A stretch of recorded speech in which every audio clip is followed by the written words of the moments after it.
1962, Birmingham, Alabama. The summer sun didn't just burn skin, it scorched hope. Tension hung in the air like humidity, thick and unrelenting.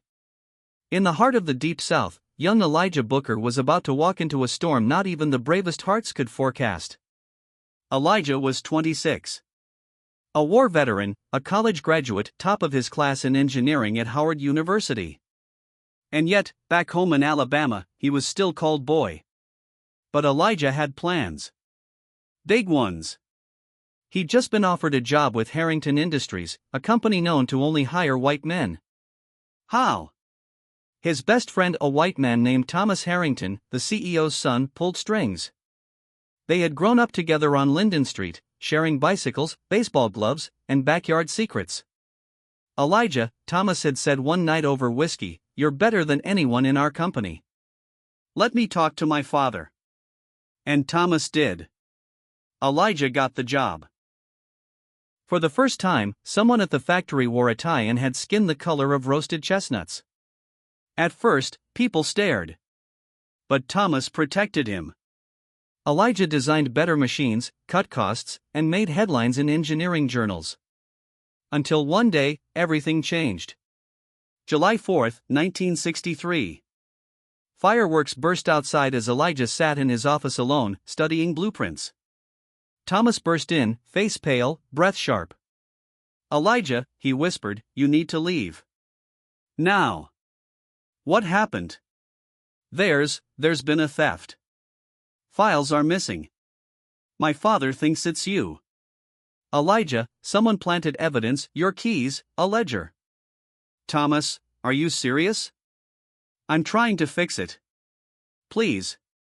Go home." Elijah left. Heart racing. Confused. But deep down, he knew. That night, police came. He was arrested. In a cell that smelled like metal and sweat, Elijah sat silent. No lawyer. No visitors. The newspapers ran stories: Negro engineer steals corporate secrets. Thomas never visited. When the trial came, Elijah expected justice. But the jury had been decided before his name was even read aloud. White men in fedoras stared with folded arms.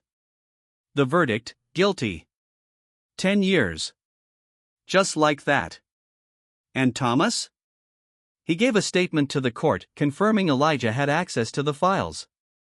Not denying his friend's guilt. Just implying enough to damn him. Betrayal. Pure. Cutting. Elijah kept his head down in prison. But his mind never stopped working. He read law books.